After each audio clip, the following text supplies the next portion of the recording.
Yep. It's kind of true, man. Chicken tenders are the only thing that are providing me happiness right now. And here's why. Here's why. Everything else has consequences.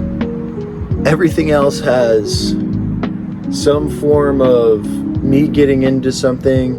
They're like, oh, you can't get into this thing. Or me getting into something. And it's like, oh, this sucks. Or me getting into something. And it's just like some double negative that I don't know I'm causing a problem somewhere. It's like, okay, I'm going to revert back to chicken fingers because you guys seem to like me a lot more. And you don't talk back. And you don't call me mean names on the internet. And a lot more things, Why are we at a point where, no one can just enjoy anything anymore?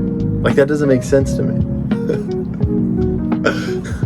No one can just, have enjoyment anymore. Someone said this to me. I said something the other day. I was like, I love being happy. That's why I got off social media. I was like, I just needed to not focus on all that bad stuff, so I needed to kind of stay away from the social media space. And someone said this to me. They said, you're lucky you're able to do that. Or you're entitled to that. And I was kind of thinking to myself, I was like, that's so funny because all you have to do is turn off social media. You have the ability to do that. Yeah, but not like you. Insinuating that, because of whatever, I can do it because I'm a man, because I'm this, because I'm that. No, I did it because I wanted to do it. And yeah, I already know there's going to be a lot of hate. There's going to be people that are going to come in and be like, you have no rank to that. And it's whatever. I'm just trying to be happy in a time where it seems like everyone's trying to be miserable all the time. Why are you always trying to be miserable?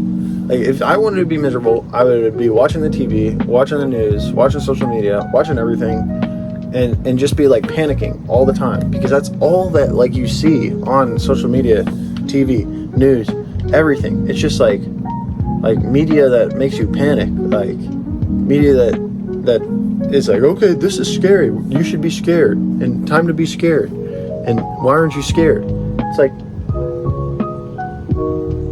tell you exactly why I'm not scared, because the truth is when you turn all that down and you look out of the eyeballs that you were given, and you walk around and you don't look at the screens, you kind of see how much you should worry about, how many things that are really problems in your life. The problems start to go away very quickly. Yeah, I'm not saying that there's not people out here with actual serious problems that are happening right now. No, there are definitely people out here that are experiencing that. And this is where I will say I am given a great privilege of not experiencing those problems.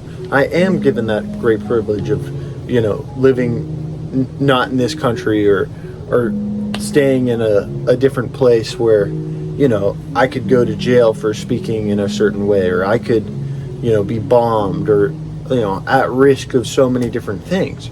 But the truth is I'm not living in that area. So, and I'm not going to say I don't care, because I do care. I mean, I really do.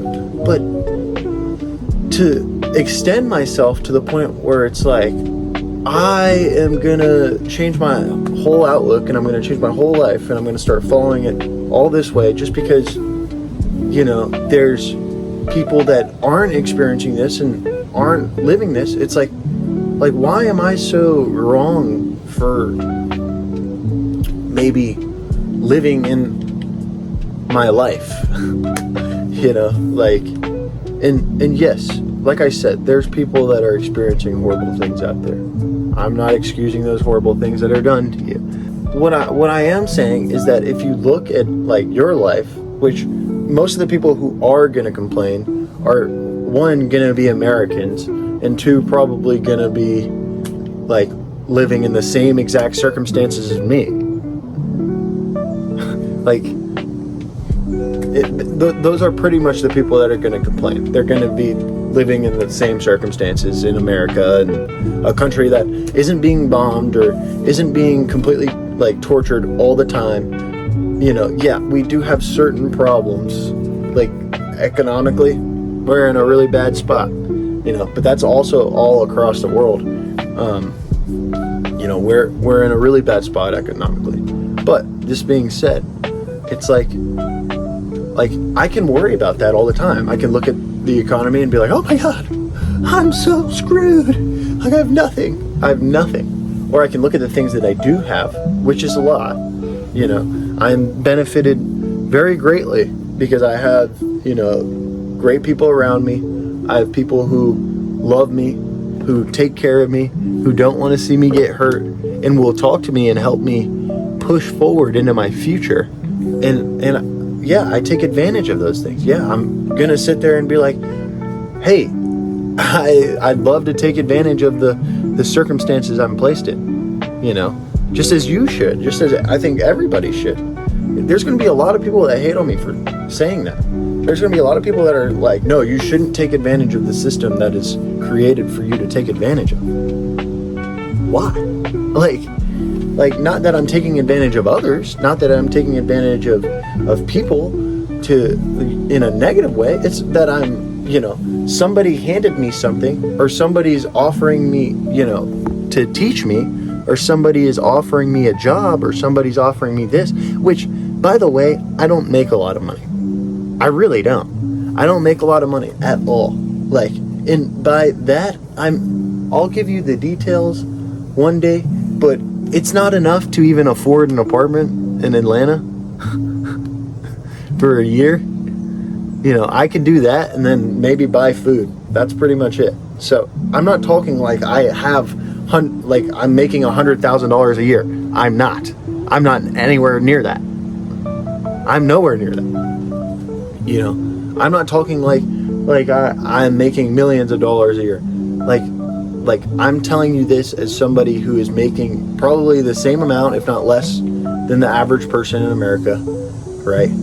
Which is probably around 40 grand is the average. I'm right around there, maybe, you know, and trying to live off that. And I'm telling you that I'm not angry all the time. I could be, but, you know, I have certain things that it's like I said, taking advantage of all the situations I got, you know, which are the people around me that love me, and the groups that I get to go to, and the people I get to talk to, and, you know, the food I get to eat frequently, which is chicken tenders, which we're going to go back to the chicken tender conversation. This is why chicken tenders are the best, because I can talk about them in a YouTube video and somehow relate it back to world-ending circumstance, dude. And somehow I can relate it back to like world-ending circumstances. But yeah, chicken tenders are awesome, and they're the only thing I like. And it's because I love freedom, and I love my freedom to eat chicken tenders as much as I want, and pick every single sauce that they have at the Publix deli, which is like an insane amount of sauces, except they don't have white Alabama sauce anymore, which is a tragedy, and it makes me sad. And I think about it every day because I love the white Alabama sauce, and it was awesome. And yeah, I mean, I might cry about it just thinking about it because it was such a good sauce, and they took it off. I had the last two in the world, by the way, for like just an FYI. Just letting you know, I had the last two in the world for probably a month, you know. Just flexing on you with my white Alabama sauces. Some people flex on you with like gold or treasures, but like I don't care about all that. I just care about white Alabama sauce. Please bring it back, Publix. Please.